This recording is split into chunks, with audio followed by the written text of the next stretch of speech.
Hey guys, and welcome to my first NBA recap video. As a lot of you guys should know by now, the NBA had their first games back yesterday. To start off the night, the Jazz played versus the Pelicans, and then the Lakers played against the Clippers. Both of these games were super interesting and went down to the last shot.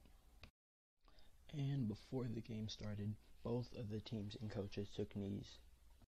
Off the bat, there was so much support from this, but there was also like this one Laker fan that burned a LeBron jersey and an AD jersey for them kneeing. Yeah, I'd rather have the players kneeing than people like burning stores and stuff down. So I don't know why people hate this. But whenever there's good, there will be someone trying to take you down. Raphael 2020. Alright, in our first game, Jazz versus Pelicans, the Jazz ended up winning 106-104. In the game, the Jazz had three 20-point scorers, Jordan Clarkson, Donovan Mitchell, and Mike Conley. And Rudy Gobert also had a low-key 14 points and 12 rebounds. After the first quarter, the Pelicans were up 26-23. Then in the second quarter, that was when the Pelicans really started taking control, and at the end of the second quarter, the Jazz were down 60-48. The Pelicans really had a 12-point lead at halftime. Before the game had even started, Alvin Gentry, the coach of the Pelicans, announced that he wouldn't be playing Zion a lot.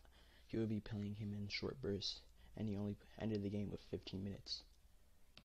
And on the other side, the Pelicans also had three 20-point scorers, Jrue Holiday, Brandon Ingram, and JJ Redick. Zion Williamson, in his 15 minutes of play, scored 13 points, which is really good. After the second half, the game became a completely different game.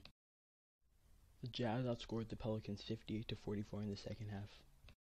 This was partially thanks to Donovan Mitchell coming in clutch in the fourth quarter. That's part of the reason the Jazz won this game. But the thing that really put the nail in the coffin for the Pelicans was Rudy Gobert hitting two free throws to give the Jazz a 106-104 lead. After the Jazz got that lead, the Pelicans had one more chance to score. The last shot was taken by Brandon Ingram. He had a step back three, and I thought he made it for like half a second. The ball rimmed right out, and then that was the end of the game right there. If Zion had played normal minutes, the Pelicans for sure would have won this. The Pelicans pretty much choked in the second half completely. For this game, if I had to give someone player of the game, I would give it to Jordan Clarkson. He was solid throughout the whole game, having 23 points, 5 rebounds, and 3 assists. This game right here gives the Pelicans a 28-38 record, 10 games behind 500. I'm not worried at all because the Pelicans have a super easy schedule and they'll just have to make it into playoff games, and I see them beating the Grizzlies easily. Not easily, but I see them beating the Grizzlies. And right now, the Jazz are sitting at 43-23. That takes them for fourth place in the Western Conference. They're like one game out of being in third place and 2 games out of being in second place. So that the Western Conference is going to be really cool to see this year.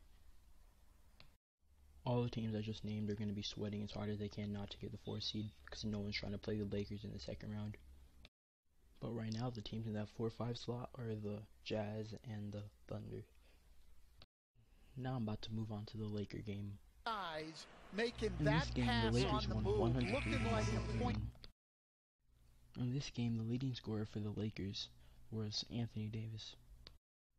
Kyle Kuzma and LeBron both had 16 points. Dion Waiters was also a surprise off the bench with 11 points. In the first quarter and the first half, pretty much, LeBron was struggling. In the first quarter, the Lakers were up 12 though. By halftime, that lead was trimmed down to a 2-point lead. Kawhi had 28 points, and Paul George had 30. But Lou Williams and Montrezl Harrell didn't play in this game. If Montrezl Harrell and Lou Williams had played in this game, I still had the Lakers winning this game. Reggie Jackson had 10 and Patrick Beverley had 12, so I don't know which one of them are going to start in this game. Reggie Jackson started. At one point in the third quarter, it looked like the Clippers had complete command.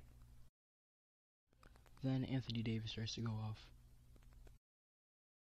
And then LeBron came back into the game, and then LeBron started to find other ways to do things besides scoring.